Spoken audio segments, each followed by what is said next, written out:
김윤경의 생생경제. 안녕하세요. 김윤경입니다. 소득이 극과 극으로 나뉘고 있습니다. 불균형이 심각해지고 있다는 얘기인데요. 이걸 자본주의의 모순으로 지적한 책 21세기 자본의 저자 토마 피케티 파리 경제대 교수의 주장에 그레고리 맨큐 하버드대 교수가 정면으로 반박했습니다. 맨큐 교수는 부의 불균형은 경제적인 기여에 대한 당연한 대가다. 그러니까 차이가 날 수밖에 없다라고 했고요. 피케티 교수는 작은 부의 차이가 엄청난 불평등을 낳고 있고 이것은 사회적인 불균형으로 이어진다는 기존의 주장을 반복했습니다. 두 주장은 극과 극이지만은요, 하나는 인정을 하고 있습니다. 소득의 불균형이 심화되고 있다는 사실입니다.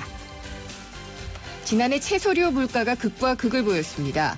오렌지 가격은 17% 이상 올랐고요. 배추 가격은 44%나 떨어졌습니다. 배와 밤, 또 수박 같은 과일 가격도 한 20% 정도가 떨어졌는데요. 농산물 가격은 대체로 하락한 것으로 나타났습니다. 담배값 인상에 대한 반응도 극과 극입니다. 가격이 오르기 전에 잔뜩 사뒀던 사람들은 조금 느긋한 반면에 금연을 하려고 안간힘을 쓰는 분들도 있고요. 아직 값이 안 오른 외제 담배를 찾는 분들도 있다고 합니다. 근데 외제 담배도요, 곧 가격 오릅니다. 김윤경이 뽑은 오늘의 생생 키워드, 극과 극입니다. 저희 생생경제가 준비한 오늘의 경제 이슈입니다. 어제도 전해드렸는데 전국적으로 돼지 구제역이 확산이 되고 있는데 이번에 소까지 번졌습니다. 안성에서 소가 구제역 확진 판정을 받았는데 소 구제역은 4년 만에 발생을 한 겁니다. 그 당시 안성시에서 수십만 마리의 돼지 또 15만 마리가 넘는 소를 살처분해서 피해 규모만도 400억 원이 넘었거든요. 구제역이 악몽이 나는 것은 아닌지 걱정이 되고 있습니다. 3부에서 안성의 피해 인근 축산 농가를 연결해서 현지 상황을 알아보고요. 이어서 농림축산식품부도 연결을 해서 이 구제역에 어떤 대책을 마련하고 있는지 얘기 들어보도록 하겠습니다. 그리고 지금 미국 라스베이거스가 뜨겁습니다. 세계 최대 규모의 가전 전시회 CES가 내일 새벽 2시에 개막을 하거든요. 전 세계에서 모인 기업들이 첨단 기술과 제품을 선보이는 무대가 되고 있는데 올해는 어떨까요? 현지를 연결해서 분위기를 생생하게 전해드리고요. 과연 올해 CES가 주목한 첨단 기술은 무엇인지 알아보도록 하겠습니다. 김윤경의 생생경제 1부 시작합니다.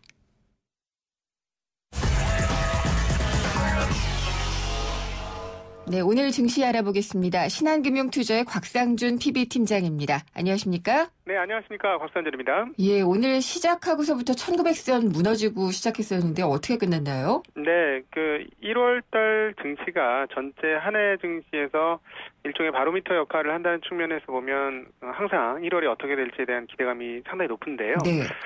첫 시작부터 좀 우려감이 많이 드는 증시 흐름들이 계속되고 있습니다. 오늘도 하락을 하면서 연속 하락이 나타났는데요. 오늘 하락폭은 또 상당히 컸습니다.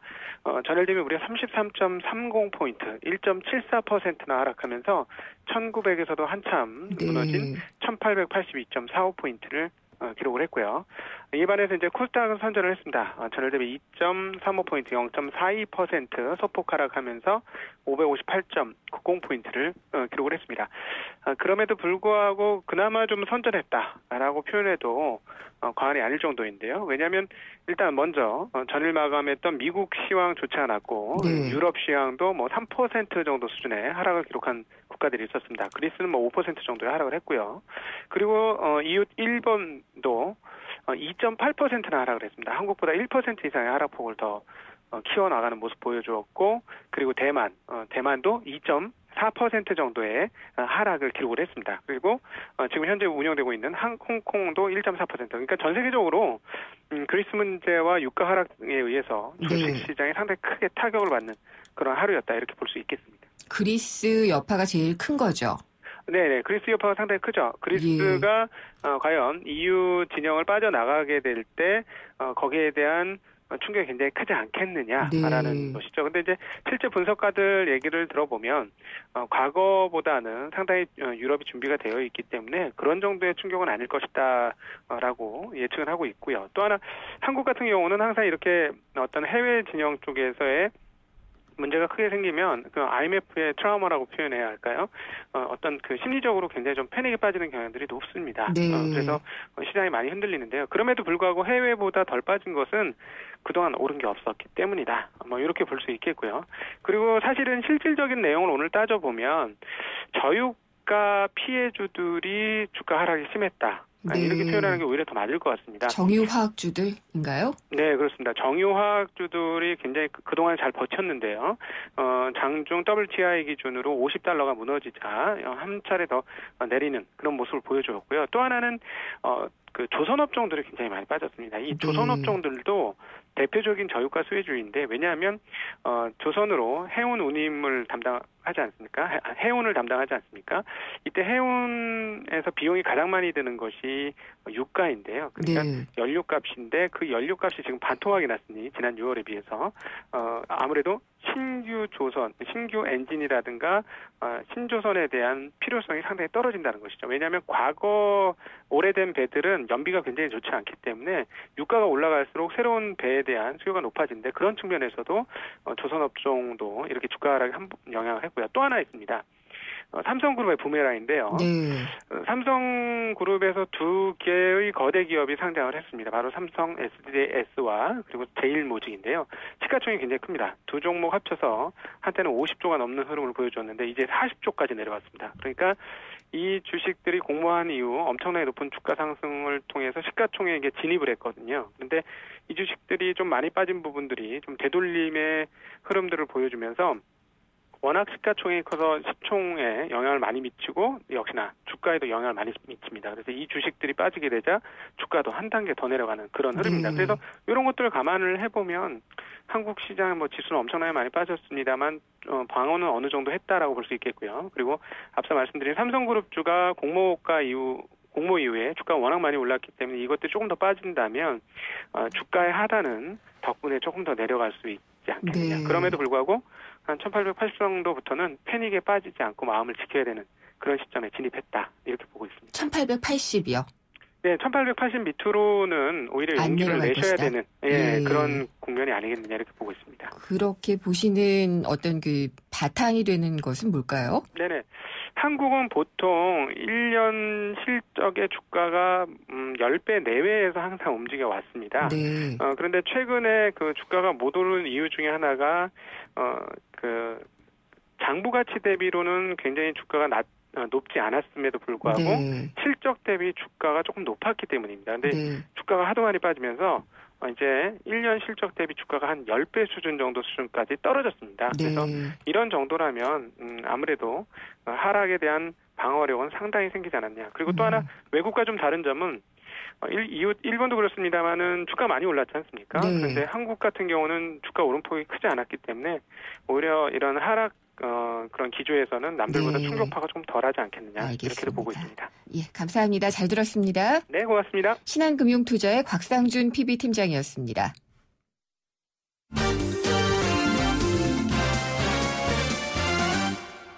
네, 오늘의 주요 경제 뉴스입니다. 한국일보 이성철 부국장 연결하겠습니다. 안녕하십니까? 안녕하세요. 예, 안녕 못하네요, 정말. 네. 국제유가가 너무 많이 내리는 것 같아요. 예. 이제 겁나네요. 두바이유 예. 가격이 지금 이제 $50 밑으로 내려갈 지금 초기에 들어간 상태입니다. 네. 우선 그 서부 텍사스 원유 WTI는 일단 오늘 오전에요. $49, 50선을 한번 무너뜨렸었고요. 네.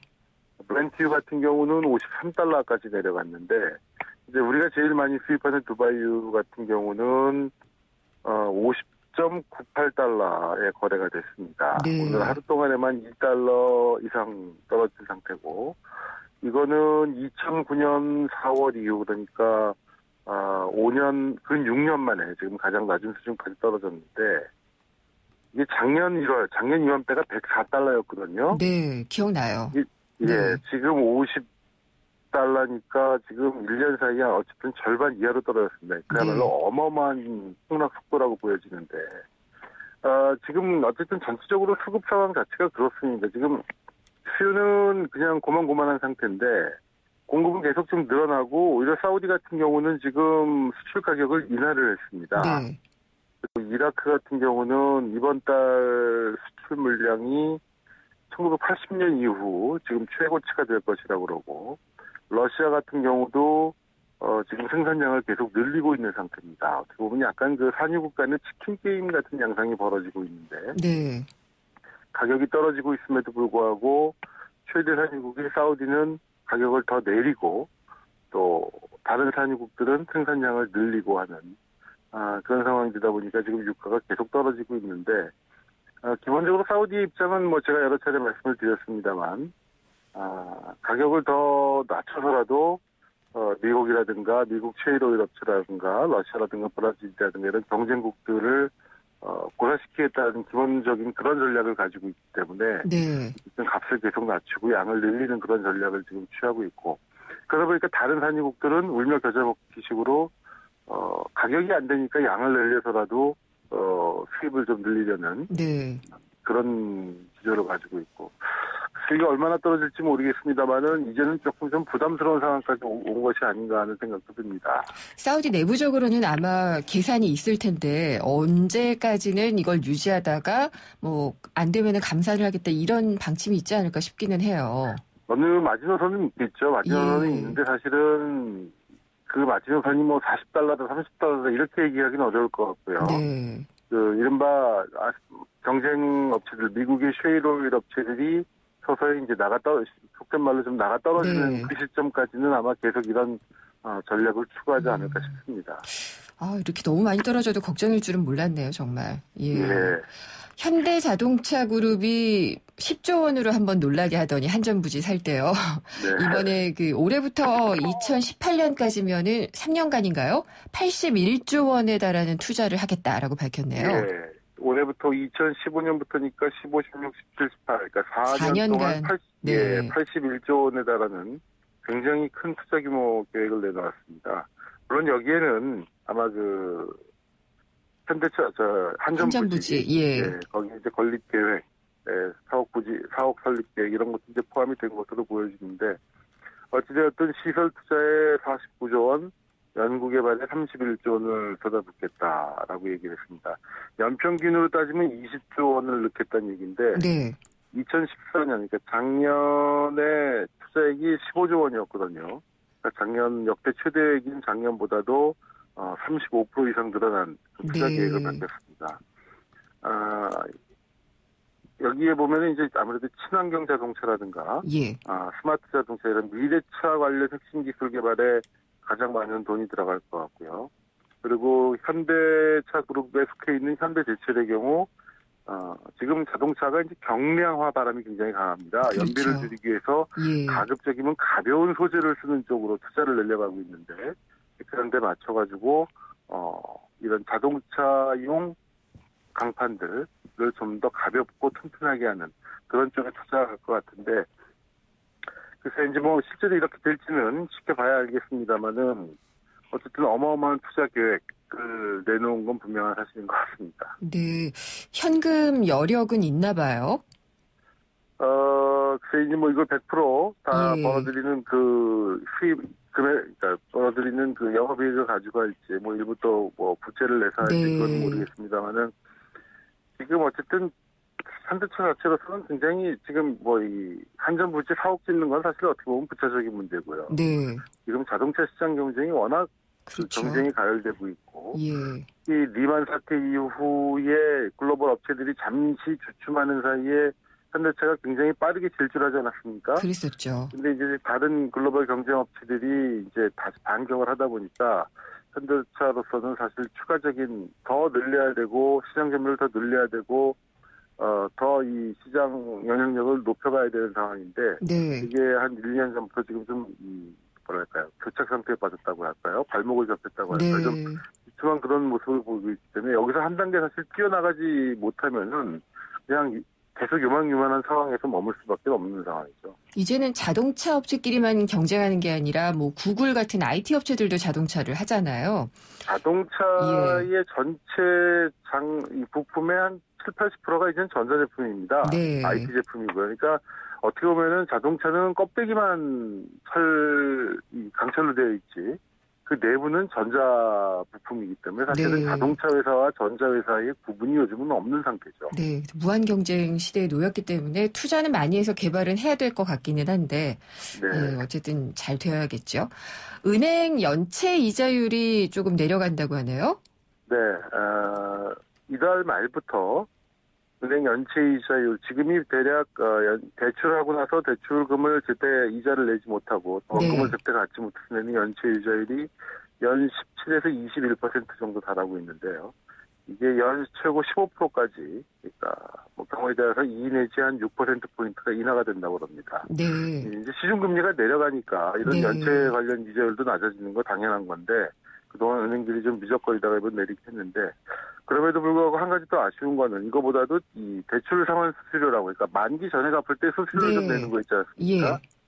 이걸 좀 낮춰줘야 되는데 안 은행들이 내리고 계속 있나요? 이거를 지금 1년 넘게 당국은 낮춰라 하는데도 은행들이 계속 안 낮추고 있는데 예. 이거를 낮춰줘야지만 이 금리가 낮아질 때 대출받은 분들은 좀 더 싼 금리 대출 상품으로 갈아탈 수가 있거든요. 그렇죠. 예, 이거 갈아타려면은 중도 상환 수수료가 낮아야지만 그 갈아타는 실력이 있는데 은행들이 이걸 안 낮춰주니까 금리가 낮아지고 있음에도 불구하고 싼 금리 대출로 갈아타는 게 쉽지가 않은 상태입니다. 근데 은행들이 이제 자꾸 수입이라든가 네. 이런 것 때문에 이걸 미적미적하고 있는데 어쨌든 금리가 낮아지고 있으면 당연히 낮춰줘야 되고 당국도 그렇게 얘기하고 있는데 계속 눈치만 보면서 안 낮춰주고 있는 그런 상태입니다. 그러니까 부가가치 있는 수익원을 창출하지 못해서 이런 데 좀 매달리고 있는 게 아닌가 싶어요. 그런 측면도 있죠. 네. 예, 맞습니다. 좀 이 대출 중도 상환 수수료를 인하해야지 되는 이유에 대한 기사들을 좀 많이 써야 될 것 같은데요. 네. 알겠습니다. 잘 들었습니다. 감사합니다. 네, 고맙습니다. 한국일보 이성철 부국장이었습니다.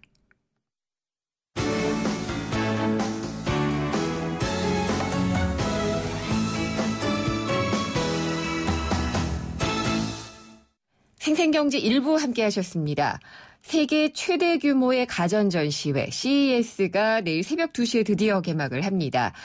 미국 라스베이거스에 있는 지금 전 세계 기업의 직원들과 임원들까지 모여들어서 각 기업들 좀 홍보하기 위한 컨퍼런스를 많이 열고 있는데요. 이게 CES가 이제 완전히 기업들이 신제품을 선보이는 무대가 됐어요. 그래서 미래 기술, 또 미래 제품들을 볼 수 있는 그런 전시회가 되고 있는데 2부에서는 CES 개막을 앞둔 라스베이거스 현지를 연결해서요. 현지 분위기도 전해드리고 올해 CES가 주목한 첨단 기술은 무엇인지 한번 알아보도록 하겠습니다. 광고 듣고 찾아오겠습니다. 요즘 유행하는 유태인 학습법에 하브루타라는 말이 있습니다. 두 사람이 짝을 이뤄 학습하는 옛 유태인 학습 방식인데요. 서로 짝을 지어 대화하고 토론하는 방식으로 어려운 것들을 하나하나 해결해 나가는 거죠. 그렇습니다. 어떠한 어려움도 함께하면 충분히 극복해 나갈 수 있다는 믿음이죠. 올해는 우리 이웃들의 무거운 짐들 우리가 조금씩 함께 나눠들면 어떨까요? 대한민국 모든 이들의 얼굴에서 미소가 지워지지 않도록 2015 YTN 라디오 연중기획 함께 들어요 대한민국. 올 한 해 동안 청취자 여러분과 함께 들고 함께 귀 기울이겠습니다. 아침에 잠 푹 자고 아침밥 먹고 학교 갔으면 좋겠어요. 학교 끝나고 친구들이랑 마음껏 운동도 하고 놀고 싶어요. 내가 어떤 걸 잘하는지 성적보다 제 꿈이 무엇인지 관심 가져주셨으면 좋겠어요. 대한민국의 꿈의 씨앗이 희망의 열매로 자라날 수 있도록 우리 아이들의 마음에 귀 기울여주세요. 이 캠페인은 단 한 명의 아이도 포기하지 않는 교육, 경기도 교육청이 함께합니다. 한 발 빠른 경제 뉴스, 한 뼘 깊은 경제 이슈, 한 번 물면 놓치지 않는 끝까지 가는 인터뷰. 지표 MC 김윤경의 생생경제. 게릴라 경제 현장 광명 가구단지에 나와 있습니다. 그래요. 이 광명 가구단지에서 제가 물건을 구입을 하려고 와서 보니 거기 이케아 들렸다고 광명에 왔거든요. 왔는데 제품 자체가 이렇게 튼튼하고 마음에 듭니다. 이케아가 생기고 나서 여기 가구단지 분위기는 좀 어때요? 예전보다는 많이 줄었고 아직은 초반이라 모르고 이제 몇 달 지나 봐야 되죠. 근데 이케아 광명점이 여러 가지 생활용품도 팔고 있다 그래요. 그래서 저희는 가구 계통이라 가구 쪽을 이제 염려해서 한 쪽인데 생활용품이 아직 많이 있다고 그러니까 거기도 타격이 많겠죠. 이제 다 끝나고 이제 뭐 이미 오픈이 된 상태에서 뭐 할 말이 뭐 있겠어요. 어떻게든 이겨나가는 수밖에 없죠. 근데 여기 조금 둘러보니까 약간 세일을 많이 하고 있더라고요. 원래 세일 기간인가요? 이케아도 왔으니까 이제 아무래도 세일을 많이 했는데 그렇게 큰 효과는 없죠. 여기 가구단지는 혹시 그럼 자주 오시나요? 가구단지 자주 오죠, 그럼요. 가구단지 자주 오는데 거기는 좀 실속이 별로 없을 것 같아요, 앞으로. 왜 그러냐면 소비자가 가서 봤을 때 가격도 만만치 않고 디자인도 뭐 저기고. 이케아 광명점을 말씀하시는 그렇죠, 그렇죠. 그리고 배송비 그냥 뭐 조립비 따로 받고 국내에서 17만 원짜리를 그건 오늘 책자 있잖아요, 여기요. 49만 9천 원이에요. 가격 차이가 뭐 한 30, 40%, 40, 50%씩 다 비싸요. 게릴라 경제 현장 지금까지 광명 가구단지에서 동리원 리포터였습니다.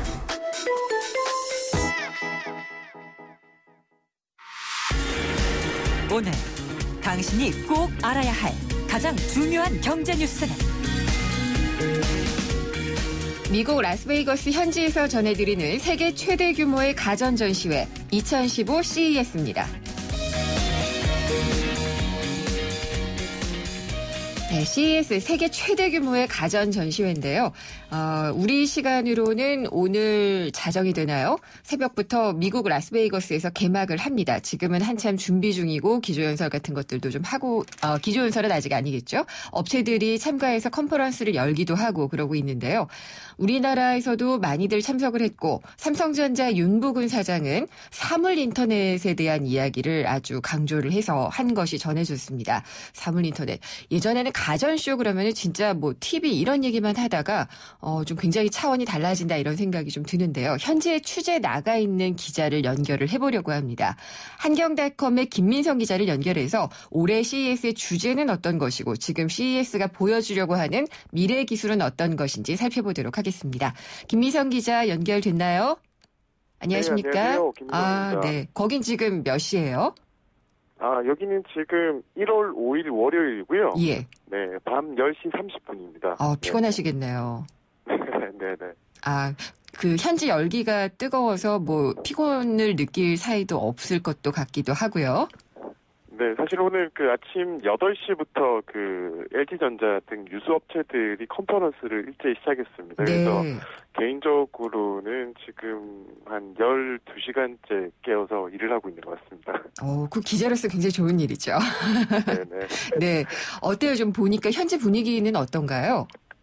네, 지금 뭐 이게 여기 라스베가스 자체가 이제 사막에 세워진 대표적인 인공 도시이지 않습니까? 그렇죠. 그래서 지금 뭐 불은 꺼져가지고 밖은 되게 이제 휘황찬란한 그런 호텔 불빛 뭐 광고판들이 불야성을 이루고 있는데요. 네. 근데 CES가 열릴 이 주 무대인 그 라스베이거스 컨벤션 센터 내부는 그 여전히 망칠 소리가 요란합니다. 왜냐하면 내일 이제 미국 시간으로 6일 오전인데요. 예. 한국은 아마 자정이 될 것이고 CES가 드디어 개막하기 때문에 아직 그 돌아다니다 보면 전시 공사가 덜 끝난 곳이 아주 많습니다. 그래서 CES 전시장 내부는 여전히 개막 준비로 분주한 상황입니다. 그렇군요. 김민성 기자는 CES 이번에 처음 가셨어요? 아니면 몇 번 가보셨어요? 제가 지난해 왔었고요. 이번에 네. 두 번째 참관하는 겁니다. 작년보다 좀 참관 인원도 많고 분위기도 좀 다른가요? 네, 확실히 그 세계 가전 전시회라는 것으로 대표되는 그 행사들이 꽤 있는데요. 네. 지금 이 1월에 하는 미국 라스베가스에서 하는 CES가 그 세계 최대 가전 쇼입니다. 네. 그 매해가 지나면서 이 위상과 영향력이 더 커지고 있거든요. 그렇군요. 그래서 올해도 그 세계 최대 규모의 참관객 수를 자랑하고 있습니다. 지금 그 뭐 스마트 홈이나 네. 웨어러블 기기 분야, 3D 프린팅 같은 그 첨단 분야의 약 3,500개 세계 업체가 지금 참석을 하고 있고요. 업체 수만요? 올해 참관객 수가 140개국에서 15만 명 정도가 라스베가스를 찾을 거라고 전망되고 있습니다. 북적북적하겠네요. 네네. 예, 오늘 그러면 아침에 그 LG전자의 컨퍼런스를 보셨다고 했는데 그 밖에 또 네네. 어떤 것들 보셨어요? 오늘 그 아침에 LG전자부터 시작해서 그 삼성전자 네. 글로벌 컨퍼런스도 있었고요. 소니도 글로벌 컨퍼런스를 오늘 진행을 했었습니다. 네. 그리고 그 방금 전에 끝났던 그 메르세데스 벤츠의 디터 제체 회장의 그 기조연설도 있었고요. 예.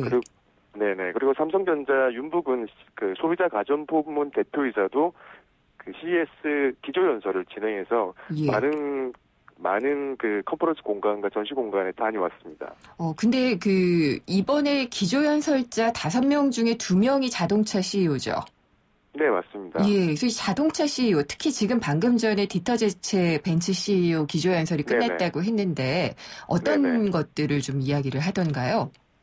디터 제체 같은 경우에는 그 작년에도 CES에 참석을 해서 다양한 얘기를 했었는데요. 올해 그 작년 같은 경우에는 더 이상 그 자동차는 기름으로 달리지 않는다는 말을 해서 되게 주목을 받았었습니다. 그 이야기가 무엇이냐면 가솔린 같은 기름을 태워서 자동차가 가는 시대가 아니라 이제 OS라는 이 스마트 플랫폼을 통해서 자동차 움직인다 이런 말을 했었거든요. 올해 같은 경우에는 어떤 얘기를 했었냐면 그 메르세데스 벤츠가 자율주행 컨셉트 자동차를 가지고 나왔었습니다. 그러면서 이제 더 이상 사람이 자기 차를 타고 이동하면서 차 안에서 자기가 원하는 자유를 누리고 싶은 꿈을 드디어 이룰 수 있게 됐다라는 말을 해서 또 주목을 받았었습니다. 그러면은 그게 구글의 무인차 같은 개념이라고 볼 수가 있겠네요. 네, 맞습니다. 자율주행차입니다. 네. 그러면은 이 벤츠 같은 경우에는 이걸 운행하는 OS가 정해져 있어요? 뭐 애플 거라든지 구글 거라든지. 그 벤츠 같은 경우에는 지금 이 자율주행 시스템 자체를 독자적으로 개발하고 있습니다. 구글도 만들고 있는 무인 자동차도 있고, 그 말씀하신 구글이나 애플이 지원하는 것들은 안드로이드 오토나 카플레이 같은 그 인포테인먼트 시스템이 장착되는 시스템이고요. 이거 같은 경우에는 차량의 주행 안정성이나 보안성이나 또 이 그 사고 예방 등을 방지하는 독자적인 기술들이거든요. 그래서 지금 메르세데스 벤츠가 자동차 완성차 메이커 중에서는 가장 그 완성도가 높은 자율주행 기술을 개발하고 있는 업체 중에 하나입니다. 이젠 더 이상 예전의 자동차가 제조업에 속했다면은 더 이상 그렇지는 않은 것 같아요. 정보기술 업체 이렇게 봐야 될 것 같죠. 네, 맞습니다. CES 자체가 주인공이 가전이거든요. 왜냐하면 CES가 컨슈머 일렉트로닉 쇼라는 소비자 가전 쇼입니다. 근데 지금 벌써 그 유수의 그 자동차 업체들이 모여들어서 신기술을 각축전을 이루고 있거든요. 그만큼 자동차 자체가 전자기술 기반으로 그리고 IT나 스마트 모바일 기술 기반으로 변화하고 있기 때문에 그러한 시대 변화를 자동차 업체들이 아주 빠르게 팔로우하면서 지금 전자업계의 시장을 지금 자기들의 입지를 구축하고 있는 상황입니다. 네. 아우디 같은 경우에도 이 자율주행차를 선보일 거라고 했는데 보여줬나요, 지금? 네, 지금 아우디 같은 경우에는 지금 그 라스베가스가 그 CES가 열리는 라스베가스 이곳까지 지금 자동차 자율주행 시스템이 장착된 A7을 지금 시연해서 몰고 오고 있는 상황입니다. 샌프란시스코부터 라스베가스까지 거리가 지금 250km 정도 되거든요. 지금 이 거리를 자체 자율주행 시스템 개발한 시스템이 탑재된 자동차로 타고 들어올 예정입니다. 그래서 깜짝 쇼가 지금 들어오면 그 아우디가 지금 열려고 이벤트를 예고하고 있습니다. 저도 당장 가보고 싶네요. 이제 재밌을 것 같은데, 그러니까 개막 전인데 이미 개막이 된 것 같아요. 저도 외신을 하도 많이 보다 보니까 이미 다 시작한 것 같다는 느낌이 들 정도인데, 그러니까 과거에는 TV들도 많이 TV라든지 이런 진짜 가전들도 많이 얘기가 됐었잖아요. 삼성전자나 LG전자도 그런 것들을 발표한 것 같던데. 네, 맞습니다. 오늘 이런 해외 전시회에 나와보면 삼성전자나 LG전자가 세계 유수의 가전업체와 어깨를 나란히 하는 것을 넘어서서 시장 리더로 성장했다는 걸 아주 많이 느낄 수 있는데요. 삼성전자 같은 경우에는 오늘 SUHD라는 슈퍼 고화질 TV를 발표하면서 그 전자업계에 큰 주목을 받고 있습니다. SUHD라면 이게 OK TV라고 하는 그건가요? 4K, OK 뭐 이런 식으로 얘기를 하잖아요. 5K, 4K, 8K 말씀하시는 화질을 말씀하시는 것 같은데 지금 이게 말씀하신 것처럼 UHD가 4K TV 해상도로 불리는데 이거는 5K TV 정도가 해당은 되는데 업계에서는 5K, 8K 이렇게 얘기는 하지 않습니다. 왜냐하면 이게 UHD 4K 기반의 나노 기술을 적용한 퀀텀 닷 패널을 적용한 거라서 화질이 어느 정도 개선된 거긴 하지만 4K의 2배다. 뭐 4배다 이런 식으로 얘기할 수 있는 단계는 아닌데요. 그렇군요. 분명한 건 이 퀀텀 닷이라는 나노 기술을 적용해서 그 선명도가 굉장히 진일보한 TV를 지금 삼성전자가 가지고 나왔습니다. 그 이름을 SUHD라는 삼성만의 독자적인 브랜드 네이밍으로 오늘 첫 공개를 했습니다. 네, 그럼 여기서의 S는 삼성전자의 S인가요?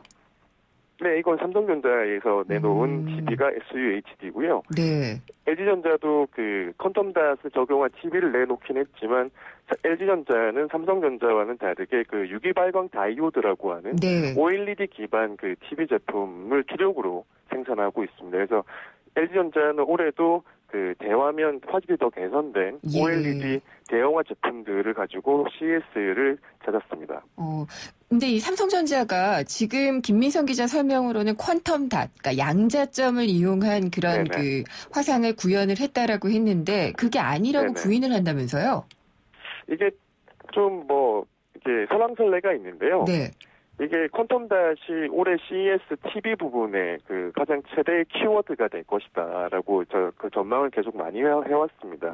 작년 같은 경우에는 많이 보셨겠지만 커브드 곡면으로 이루어진 TV, 여기에다가 UHD 화질을 제공하는 TV가 대세였다라고 하면 올해가 퀀텀 닷 TV의 해가 될 것이다 예측이 됐는데 삼성전자 같은 경우에는 이 SUHD가 평범한 퀀텀 닷 TV가 아니다.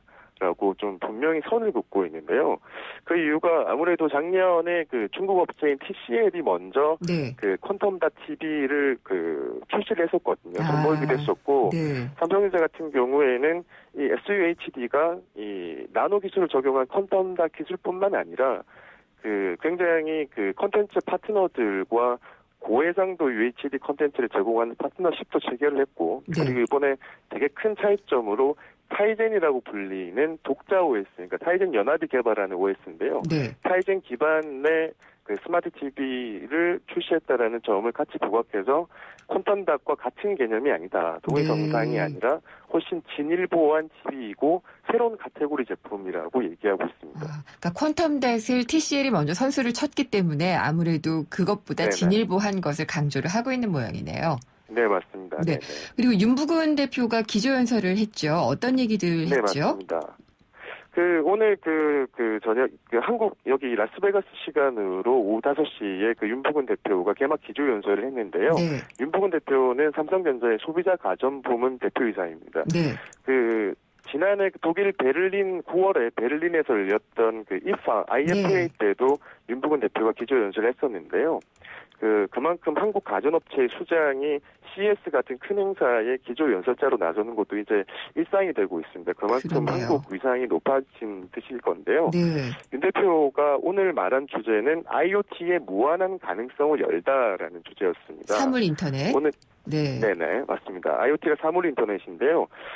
오늘 3,000여 명 가량의 미디어 관계자들과 행사 참여자들이 기조연설을 들으러 모였는데 약 400여 명이 자리가 없어서 들어가지 못하고 행사장 요새는 행사장 인원이 차면 더 이상 진행을 위해서 이렇게 입구를 봉쇄하거든요. 그리고 진행을 하는데 400여 명이 입장하지 못할 정도로 주목도가 높았었습니다. LG전자는 스마트폰 신제품을 선보였죠. 네, 맞습니다. 깜짝 공개였는데요. G플렉스라고 지난해에 상하 곡면, 그러니까 아래 위가 휘어진 곡면 스마트폰을 선보였었는데 후속 제품인 G플렉스 2를 오늘 깜짝 공개했습니다. 예고되지 않았던 거거든요. 컨퍼런스 막바지에 공개를 했었는데 원래 이 모바일 신제품을 공개하는 이런 애플이나 삼성전자 언팩 행사에서 볼 수 있는 것처럼 갑자기 G플렉스 2 실물이 등장해서 공개가 되자 관람하는 청중대사에서 박수갈채가 터져 나오게 됐었습니다. 이만큼 굉장히 가전 행사에서 모바일 신제품을 기습 발표하는 것이 이례적인 건데요. 아무래도 CES가 가전뿐만 아니라 모바일, 자동차, 또 영역을 확대해 가서 영향력을 굉장히 높이고 있기 때문에 LG전자가 전략 스마트폰을 깜짝 공개해서 홍보 효과를 극대화하려는 그런 전략을 펼친 것으로 풀이되고 있습니다. 얘기 더 듣고 싶은데 시간이 없어서 못 들을 것 같고요. 굉장히 생생하고 재미있게 들려주셨네요. 잘 들었습니다. 일단 취재 잘하시고요. 현지 소식 저희가 또 여쭐 수 있으면 여쭙도록 하겠습니다. 감사합니다. 네, 감사합니다. 예, 라스베이거스 현지에서 한경닷컴의 김민성 기자가 CES 현황 들려드렸습니다. IT 경제 뉴스. IT 뉴스 시간입니다. 요즘 진학 지도보다 중요한 것은 진로 교육이다라고 말을 하고 있습니다. 그만큼 직업이 중요하다는 건데 IT 분야 지금도 CES 얘기하면서 잠깐 얘기를 나눴습니다마는 불과 6개월 후도 내다보기 힘들 정도로 정말 눈이 팽팽 돌아갈 정도로 빠르게 바뀌고 있습니다. 이런 상황에서 미래 직업을 택하기란 쉽지가 않은데 미래의 직업에 대한 전망을 한번 얘기를 해보면 어떨까 싶습니다. IT 뉴스의 김들풀 편집장이 연결돼 있습니다. 안녕하십니까? 네, 안녕하세요. 네, 정말 이 미래 직업을 택하기가 어려운 상황이 되고 있는 것 같아요. 네. 그래서 유망 직업이 나오는 걸 보면은 계속 뭔가가 바뀌더라고요. 네, 많이 바뀌죠. 네. 그리고 해마다 연말 또는 연초에 이런 발표들을 많이 하잖아요. 네. 그래서 신직업 또는 미래 유망 직업, 교육부랄지 고용노동부, 그 직업 능력 개발은 각종 포브스, 해외에서도 많이 발표를 하고 그러니까요. 네. 근데 올해 같은 경우에는 그러면 어떤 것들이 미래 유망 직업으로 좀 얘기가 되고 있나요? 이게 한국고용정보원에서 이번에 좀 신뢰할 만한 연구 방법으로 좀 나왔는데요. 네. 이게 미래 직업 도출 방법인데, 이제 호라이즌 스캔이라는 방법으로 이제, 꽤 이게 이제 그 정보기관 내지는 이제 대기업에서 미래에 대한 상품이나 서비스를 이제 도출하는 기법으로 이번에 좀 조사를 한 거더라고요. 예. 그 중에 이제, IT 관련 직업 좀 몇 가지 한번 살펴보면은, 오감 인식에 대한 기술자에 대한 이런 직업이 생겨날 것이다. 오감 인식 기술사요? 네네. 예. 현재 이제 클라우드 컴퓨팅 환경과 이제 빅데이터 분석 기술이 계속 발전하고 있잖아요. 네. 이는 이제 방대한 양의 이런 데이터들을 실시간으로 이제 분석도 하고요. 이게 이제 인지과학이나 인공지능 분야에 이제 발전을 하면서 이제 얼굴 표정, 음성 인식, 그러니까 기술과 또 직업이 같이 이제 같이 따라가는 이런 형태가 되겠죠. 그러면 이거는 대학이라면 어느 과에 가서 전공을 해야지 이런 오감 인식 기술자가 될 수가 있을까요? 이제 공학적인 측면에서 컴퓨터공학이나 인지과학이나 기계공학이겠고요. 네. 아무래도 여기에서 이제 그런 인사이트를 찾아내야 되기 때문에 심리학이랄지 이런 인문적인 요소도 필요할 거라고 보죠. 네, 재밌습니다. 또 어떤 직업이 있죠? 이제 3D 프린터를 요즘 이제 많이 이제 각광을 받고 있는데요. 네. 인공장기 조직 개발자, 이게 인공장기를 만든다는 거거든요. 요즘 3D 프린터로 진짜 이거 장기 만들어내더라고요. 네, 이제 일명 이제 바이오 프린팅이라고 하는데요. 이런 이제 기술이 현재 이제 태동 단계에 있거든요. 그리고 앞으로 이제 고령화 사회가 되면서 이제 의료적인 부분에서 이제 많이 각광을 받을 것으로 이제 되고 있죠. 네. 지금은 이렇게 3D 프린터로 인공장기를 만들어내면은 그걸 아직 이식하는 단계는 아니고 수술 연습을 하거나 뭐 그런 데 쓰인다고 제가 얼핏 들은 것 같은데. 현재 상용화는 이제 그와 똑같은 장기와 같이 3D 이제 스캐닝을 해서 만들어서 거기에 대한 것들을 이제 연습하는 시뮬레이션을 쓰고 있는데요. 그런데 실제로 지금 현재 상업화 단계에는 이제 접근하는 기술들이 몇 가지가 있어요. 벌써요? 네. 미국 이제 국방성이 이라크전에 많이 참여했지 않습니까? 장병들이. 그렇죠. 예. 여기에 한 30% 정도 이제 화상 환자인데요. 네. 이미 그 환부에 직접 그 피부를 프린터에서 이제 치료하는 기술들을 이제 개발해서 일부 성공하는 구현하고 있는 것이죠. 네. 또 뭐 이 바이오 프린팅과 관련해서 좀 뭐 상용화에 가까워진 것들은 또 어떤 게 있을까요? 이렇게 피부를 프린트해서 붙이는 거 말고요. 굉장히 많습니다. 이제 기업에서도 또는 이제 기관들 또는 대학 연구소 등에서 바이오 프린팅 연구가 이제 활발한데요. 네. 인공으로 간 조직을 만든다 그래서 혈관을 지금 현재 인공 혈관을 좀 만드는 그 시도들을 많이 하고 있고요. 혈관도 만들면은 그러면은 뼈 만드는 건 더 쉽겠어요? 그렇죠. 예. 뼈에 이제 이식하는 이런 뼈 같은 경우, 그리고 이제 인공 심장의 판막 같은 경우도 실제로 이제 줄기세포 같은 거를 대항해서 이걸 만들어내고 연구를 계속하고 있는 거죠. 그건 말고도 뭐 여러 가지 또 있을 것 같기는 한데.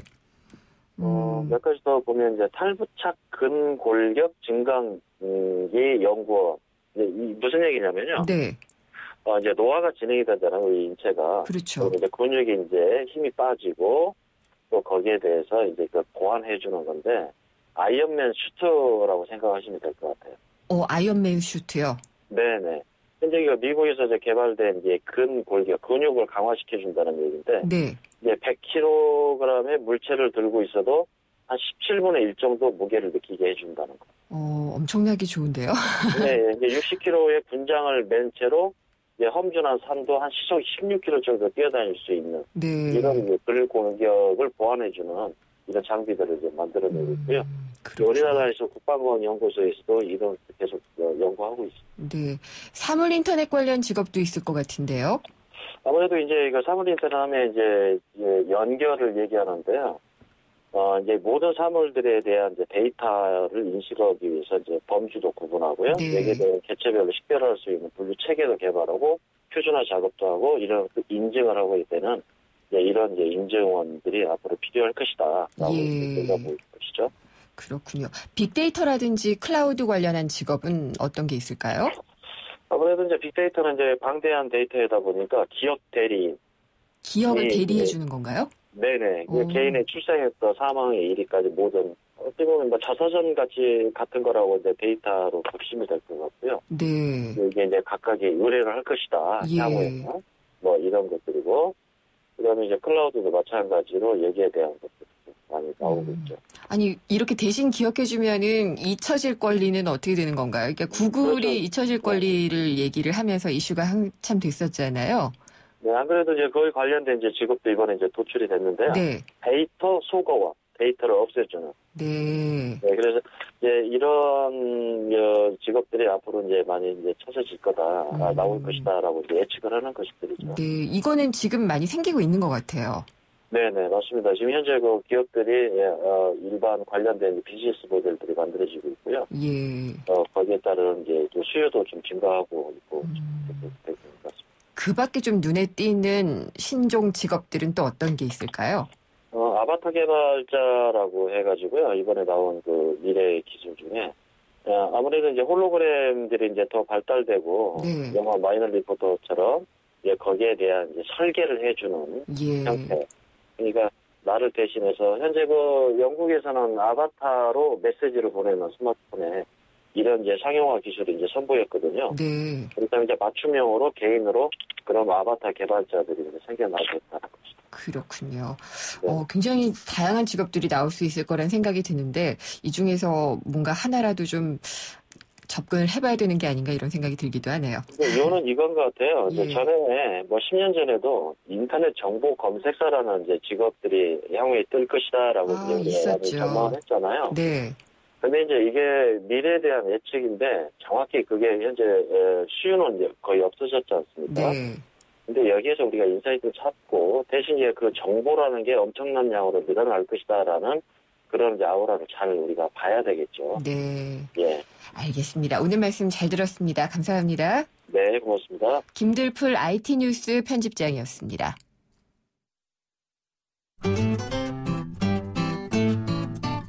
생생경제를 다양하게 만나는 방법.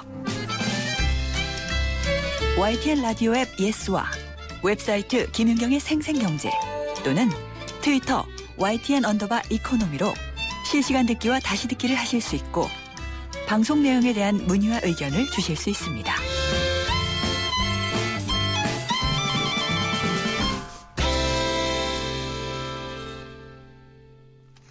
네, 공교롭게도 2부에서는 저희가 IT 얘기를 상당히 좀 많이 했던 것 같아요.